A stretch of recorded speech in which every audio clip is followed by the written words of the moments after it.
Et si je te disais que le plus grand danger pour les chrétiens aujourd'hui n'est pas le péché, ni le monde, ni même le diable, mais quelque chose que des millions de croyants pratiquent chaque jour en pensant honorer Dieu, un piège si subtil qu'il ne te détourne pas de l'Église, il t'y enferme. La plupart ne le verront jamais, mais si tu es honnête avec ta foi, ce que tu vas entendre maintenant pourrait tout changer.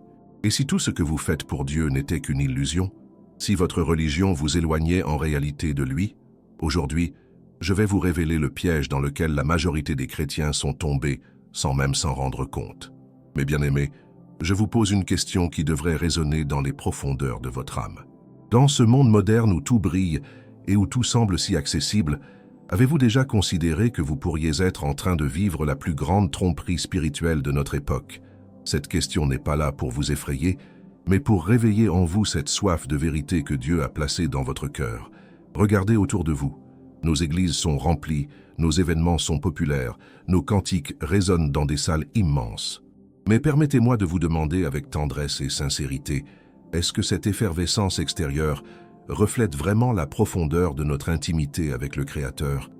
Ou sommes-nous en train de nous satisfaire d'une forme de religiosité qui apaise notre conscience sans transformer notre nature? Charles Spurgeon, ce prince de la prédication qui a touché des millions d'âmes, disait quelque chose de profondément troublant. Il affirmait que le plus grand danger pour l'Église n'était pas la persécution extérieure, mais la tiédeur intérieure déguisée en zèle religieux.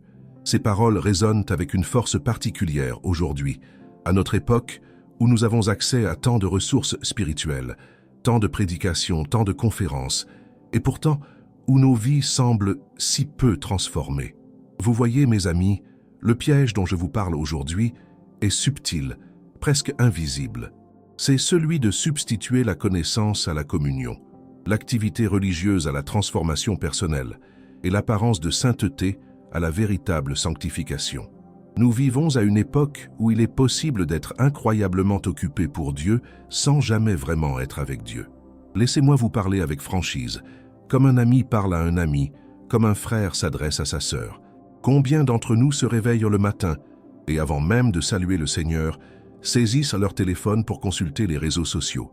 Combien d'entre nous peuvent passer des heures à discuter de doctrine, à débattre de théologie, mais trouvent difficile de rester 10 minutes dans la présence silencieuse de Dieu? La parole de Dieu nous interpelle dans le livre de l'Apocalypse, chapitre 3, versets 15 et 16. « Je connais tes œuvres. Je sais que tu n'es ni froid ni bouillant. Puisses-tu être froid ou bouillant? Ainsi, parce que tu es tiède et que tu n'es ni froid ni bouillant, je te vomirai de ma bouche. » Ces mots sont durs, n'est-ce pas? Mais ils sont nécessaires pour notre réveil spirituel. Le piège moderne, mes bien-aimés, c'est la tiédeur sophistiquée. C'est cette forme de christianisme qui coche toutes les cases extérieures, tout en laissant le cœur intact. Nous assistons au culte, nous participons aux activités, nous donnons nos offrandes, nous servons dans les ministères, et tout cela est bon, tout cela est nécessaire. Mais si ces actions ne découlent pas d'un cœur profondément amoureux de Jésus-Christ, alors nous sommes tombés dans le piège. Spurgeon nous rappelait constamment que la religion sans relation est vide, que la forme sans la puissance est une coquille creuse. Il disait que beaucoup de gens vont à l'église toute leur vie sans jamais rencontrer vraiment le Christ. Ils connaissent les rituels, ils comprennent les doctrines, ils mémorisent les versets, mais leur cœur reste étranger à l'amour transformateur de Dieu. Pensez à cette femme ou cet homme qui se regarde dans le miroir chaque matin.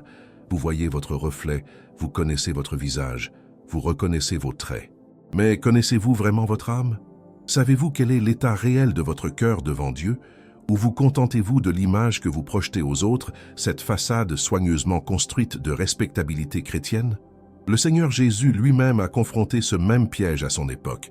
Dans Matthieu 23, il s'adresse aux religieux de son temps avec des paroles cinglantes. « Malheur à vous, scribes et pharisiens hypocrites, parce que vous ressemblez à des sépulcres blanchis qui paraissent beaux au dehors, mais qui, au-dedans, sont pleins d'ossements de mort et de toute espèce d'impureté. Ces hommes étaient irréprochables en apparence, mais spirituellement morts à l'intérieur. » Voilà le piège, mes amis. C'est de croire que parce que nous faisons les bonnes choses, nous sommes nécessairement dans la bonne relation avec Dieu. C'est de penser que notre assiduité religieuse garantit notre santé spirituelle. C'est de supposer que notre connaissance biblique équivaut à notre transformation personnelle. Mais Dieu regarde au cœur, et son regard pénètre au-delà de toutes nos performances religieuses. Si vous m'écoutez aujourd'hui et que ces paroles résonnent en vous, si vous sentez ce petit inconfort dans votre esprit, cette petite voix qui dit « Peut-être suis-je concerné ?» alors réjouissez-vous. Car Dieu est en train de vous réveiller. Il est en train de vous appeler à quelque chose de plus profond, de plus authentique, de plus vivant. Il ne veut pas de votre religion vide. Il veut votre cœur brûlant d'amour pour lui. J'aimerais que vous preniez un moment pour vous inscrire à cette chaîne si ce n'est pas encore fait. Activez la cloche de notification pour ne manquer aucun message qui pourrait nourrir votre vie spirituelle et vous aider à grandir dans cette intimité profonde avec Dieu. Et permettez-moi de vous partager quelque chose de précieux. Nous avons créé un e-book puissant intitulé « 21 jours pour restaurer votre intimité avec Dieu ». Ce n'est pas un simple livre, c'est un parcours de transformation qui vous guidera jour après jour pour sortir de la tiédeur et retrouver cette passion pour Christ. Vous trouverez le lien dans le premier commentaire fixé. C'est un outil que Dieu peut utiliser pour briser ce piège dans votre vie. Alors comment en sommes-nous arrivés là? Comment avons-nous permis que ce piège se referme si subtilement sur nos vies spirituelles? Pour comprendre cela, nous devons regarder honnêtement notre époque et les influences qui façonnent notre marche avec Dieu. Nous vivons dans une ère de consommation spirituelle instantanée. Tout doit être rapide, tout doit être facile, tout doit nous satisfaire immédiatement. Nous voulons des messages qui nous font du bien, des prédications qui nous encouragent, des cantiques qui nous émeuvent. Et il n'y a rien de mal à tout cela. Mais le problème surgit quand nous commençons à traiter notre relation avec Dieu comme un service de livraison rapide. Nous voulons les bénédictions sans la consécration, la couronne sans la croix, la gloire sans le combat. Cette mentalité s'est infiltrée si profondément dans notre vie chrétienne que nous ne la reconnaissons même plus. Nous sautons d'une prédication à l'autre, d'un livre à l'autre, d'une conférence à l'autre, toujours à la recherche de la prochaine révélation, du prochain encouragement, de la prochaine expérience spirituelle. Mais nous n'accordons jamais assez de temps au silence, à la méditation, à la réflexion profonde sur ce que Dieu veut réellement nous dire. Permettez-moi de vous peindre un tableau. Imaginez un jardinier qui voudrait voir ses plantes grandir instantanément. Il plante une graine le matin et s'attend à voir des fruits le soir. Quand cela ne se produit pas, il arrache la graine et en plante une autre, puis une autre, et encore une autre. Mais rien ne pousse jamais parce qu'il n'a jamais laissé le temps à la racine de s'enfoncer profondément dans le sol. Voilà ce que nous faisons avec notre vie spirituelle. Nous voulons la croissance sans l'enracinement, la maturité sans le processus. La parole de Dieu dans le psaume 1 nous donne une image complètement différente. Il est comme un arbre planté près d'un courant d'eau qui donne son fruit en sa saison et dont le feuillage ne se flétrit point. Tout ce qu'il fait lui réussit. Remarquez la progression. L'arbre est planté, il est près de l'eau, il prend le temps de s'enraciner, et ensuite seulement, il porte du fruit en sa saison. Pas immédiatement, pas instantanément, mais en sa saison. Mais notre culture moderne déteste l'attente. Nous détestons les saisons de sécheresse, les moments où rien ne semble se passer, les périodes où Dieu semble silencieux. Alors, que faisons-nous? Nous comblons ce vide avec plus d'activités, plus de programmes, plus de distractions spirituelles. Nous fuyons le désert alors que c'est souvent dans le désert que Dieu fait son œuvre la plus profonde en nous. Pensez à Moïse qui a passé 40 ans dans le désert avant que Dieu ne l'appelle au buisson ardent. Pensez à David qui a passé des années à fuir Saül avant de devenir roi. Pensez à Jésus lui-même qui a passé 40 jours dans le désert avant de commencer son ministère. Le désert n'est pas une punition, mes amis, c'est une préparation. Mais nous avons peur du désert parce qu'il expose ce qui est vraiment dans notre cœur. Dans le désert, il n'y a pas de distraction. Il n'y a pas de foule qui applaudit, pas de musique qui émeut, pas de lumière qui éblouisse. Il n'y a que vous et Dieu. Et c'est là que la vérité émerge. C'est là que vous découvrez si vous aimez vraiment Dieu pour lui-même ou si vous l'aimez pour ce qu'il vous donne. C'est là que vous réalisez si votre foi est authentique ou si elle n'était qu'une émotion passagère. Le piège moderne, voyez-vous, nous offre toutes les raisons d'éviter le désert. Il nous donne tant d'options, tant de chemins qui semblent plus faciles, plus agréables, plus satisfaisants.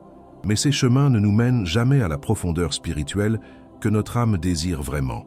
Ils nous laissent toujours avec cette faim inexplicable, cette soif qui ne peut être étanchée par aucune activité religieuse.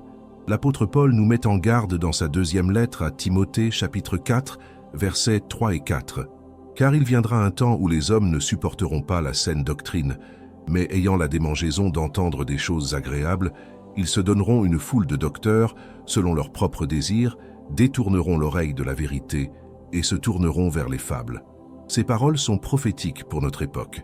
Nous sommes devenus experts dans l'art de créer un christianisme à notre image. Nous choisissons les prédications qui nous plaisent. Nous évitons les messages qui nous challengent. Nous nous entourons de gens qui pensent comme nous. Et lentement, presque imperceptiblement, nous construisons une bulle spirituelle où nous nous sentons confortables mais où nous ne grandissons jamais vraiment. Cette bulle nous protège de la conviction du Saint-Esprit. Elle nous isole de la véritable repentance. Elle nous empêche de voir nos angles morts, nos péchés favoris, nos compromis quotidiens.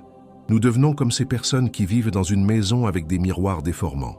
Ils se regardent chaque jour et se trouvent beaux, alors qu'en réalité, leur image est complètement distordue. Mais Dieu, dans sa miséricorde infinie, ne nous laisse pas dans cet état. Il secoue nos vies. Il permet des circonstances qui brisent notre confort. Il envoie des messages qui percent notre bulle. Il utilise des épreuves pour révéler ce qui était caché, non pas pour nous punir, mais pour nous sauver de nous-mêmes, pour nous ramener à la véritable source de la vie. Jésus dit dans Jean 15, verset 5, « Je suis le cep, vous êtes les sarments. Celui qui demeure en moi et en qui je demeure porte beaucoup de fruits, car sans moi vous ne pouvez rien faire. Demeure. » Ce mot est si puissant, si profond. Il ne parle pas de visiter, pas de passer, pas de s'arrêter brièvement. Il parle d'habiter, de rester, de s'établir. Et c'est exactement ce que le piège moderne nous empêche de faire. Il nous garde en mouvement constant, en quête perpétuelle, en agitation permanente. Comment pouvons-nous demeurer si nous sommes toujours en train de courir? Comment pouvons-nous être enracinés si nous changeons constamment de sol? Comment pouvons-nous porter du fruit si nous n'avons jamais le temps de fleurir? Le piège nous a convaincus que plus nous en faisons, plus nous sommes spirituels. Mais la vérité est souvent l'inverse. La vraie spiritualité se mesure non pas à ce que nous faisons, mais à qui nous sommes quand personne ne regarde. Maintenant, laissez-moi vous parler de quelque chose qui touche au cœur même de ce piège. C'est la différence entre connaître Dieu et connaître des choses sur Dieu. Cette distinction peut sembler subtile, mais elle est absolument cruciale pour notre vie spirituelle. Vous pouvez passer toute votre vie à accumuler des connaissances bibliques, à étudier la théologie, à mémoriser des versets, et pourtant rester un étranger au cœur de Dieu. Regardez les disciples de Jésus. Ces hommes ont marché avec lui pendant 3 ans. Ils ont entendu ses enseignements, ils ont vu ses miracles, ils ont été témoins de sa vie. Mais ce n'est qu'après la résurrection, ce n'est qu'après la Pentecôte, que quelque chose a vraiment changé en eux. Ils sont passés de la connaissance intellectuelle à la connaissance expérientielle. Ils sont passés de suivre un maître à être transformés par l'Esprit. Cette transformation, mes bien-aimés, c'est exactement ce qui nous manque aujourd'hui. Nous avons tellement d'informations, tellement de ressources, tellement de moyens d'apprendre. Mais où est la transformation? Où est le changement radical de caractère? Où est cette puissance qui renversait les empires dans l'Église primitive? Nous avons échangé la puissance contre des programmes, la présence contre des performances, la passion contre des protocoles.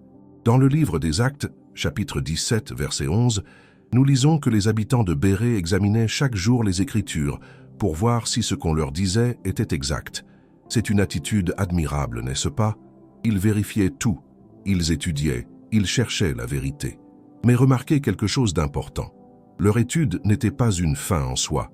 C'était un moyen de connaître Christ plus profondément, de marcher plus fidèlement, de vivre plus saintement. Le piège moderne nous fait croire que la connaissance seule suffit, que si nous comprenons assez, si nous savons assez, si nous pouvons débattre assez bien, alors nous sommes de bons chrétiens. Mais Jacques, dans son épître au chapitre 2, verset 19, nous confronte avec une vérité inconfortable. Tu crois qu'il y a un seul Dieu, tu fais bien. Les démons le croient aussi, et ils tremblent. La connaissance intellectuelle de Dieu, même si elle est correcte, ne sauve personne si elle ne transforme pas le cœur. Pensez à un homme qui étudie tout sur l'amour, qui lit tous les livres sur le mariage, qui connaît toutes les théories sur les relations. Mais s'il n'aime jamais réellement, s'il ne s'engage jamais, s'il ne vit jamais ce qu'il a appris, à quoi lui sert toute cette connaissance?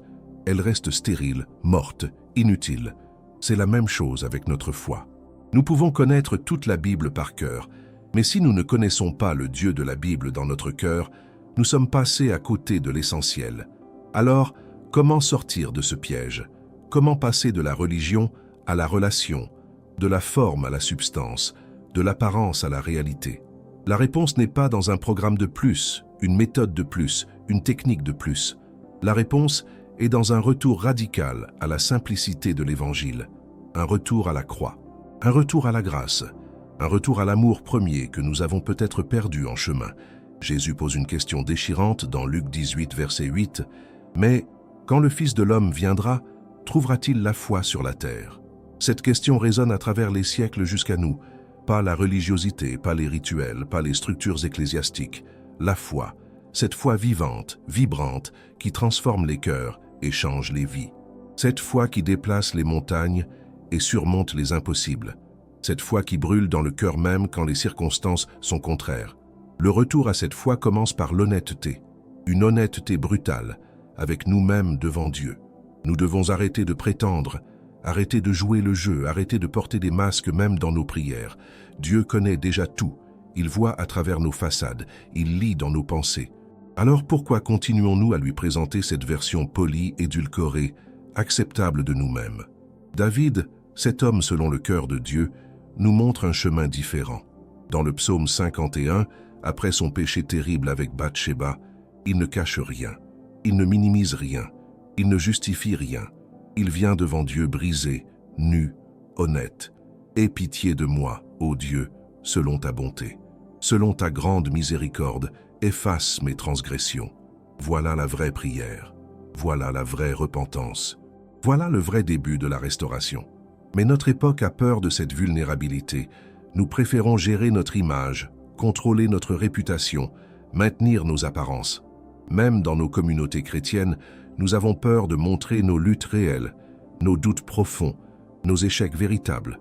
Nous portons ces masques de victoire permanente, de joie constante, de foi inébranlable. Et pendant ce temps, notre âme se dessèche dans la solitude et le mensonge. Le piège nous isole. Il nous convainc que nous sommes les seuls à lutter, les seuls à douter, les seuls à tomber. Alors nous cachons nos blessures, nous masquons nos douleurs, nous enterrons nos péchés. Et dans cette obscurité, le piège se resserre encore plus. Car l'ennemi travaille toujours mieux dans le secret, dans la honte, dans l'isolement. Mais écoutez la parole libératrice de Jacques chapitre 5, verset 16. « Confessez donc vos péchés les uns aux autres, et priez les uns pour les autres, afin que vous soyez guéris. La prière fervente du juste a une grande efficacité. » Remarquez le lien direct entre la confession honnête et la guérison. Ce n'est pas une coïncidence. La lumière chasse les ténèbres, la vérité brise les chaînes. La communauté authentique détruit l'isolement. Nous avons besoin de retrouver cette communion authentique, cette fraternité réelle, où nous pouvons être vrais les uns avec les autres. Pas cette camaraderie superficielle, où nous échangeons des sourires polis et des bénédictions creuses. Mais cette connexion profonde où nous portons les fardeaux les uns des autres, où nous pleurons ensemble, où nous nous relevons mutuellement. C'est dans cette authenticité que le piège commence à perdre son pouvoir sur nos vies. Quand nous arrêtons de prétendre, quand nous osons être réels, quand nous choisissons la vérité plutôt que l'image, quelque chose de puissant se produit. Les chaînes commencent à se briser, la lumière commence à pénétrer, la vie commence à circuler à nouveau. Et c'est là, dans cette place de vérité et d'humilité, que nous rencontrons vraiment Dieu. Non pas le Dieu de nos théologies bien ordonnées, non pas le Dieu de nos programmes bien huilés, mais le Dieu vivant qui touche les cœurs brisés, qui relève les humbles, qui transforme les vies. Le Dieu qui ne cherche pas notre perfection, mais notre abandon total à lui. Mes bien-aimés, nous arrivons au terme de ce message, mais pas au terme de votre voyage spirituel. Aujourd'hui, vous avez été confrontés à une vérité qui peut déranger, mais qui peut aussi vous libérer. Le choix vous appartient maintenant. Allez-vous continuer dans la tiédeur confortable du piège moderne ou allez-vous oser retrouver cette passion authentique pour Christ? Je vous encourage vivement à vous inscrire à cette chaîne si ce message a touché votre cœur. Activez la cloche de notification pour recevoir chaque nouvelle vidéo qui nourrira votre âme. Laissez un commentaire pour partager comment Dieu vous parle à travers ce message. Votre témoignage peut encourager d'autres personnes qui traversent les mêmes luttes. N'oubliez pas notre e-book 21 jours pour restaurer votre intimité avec Dieu. Vous trouverez le lien dans le premier commentaire fixé. C'est un outil précieux pour vous accompagner dans cette transformation profonde. Continuez à regarder les vidéos qui vont apparaître sur votre écran. Chacune d'elles est conçue pour vous aider à grandir spirituellement. Que Dieu vous bénisse abondamment et qu'il enflamme votre cœur d'un amour renouvelé pour lui.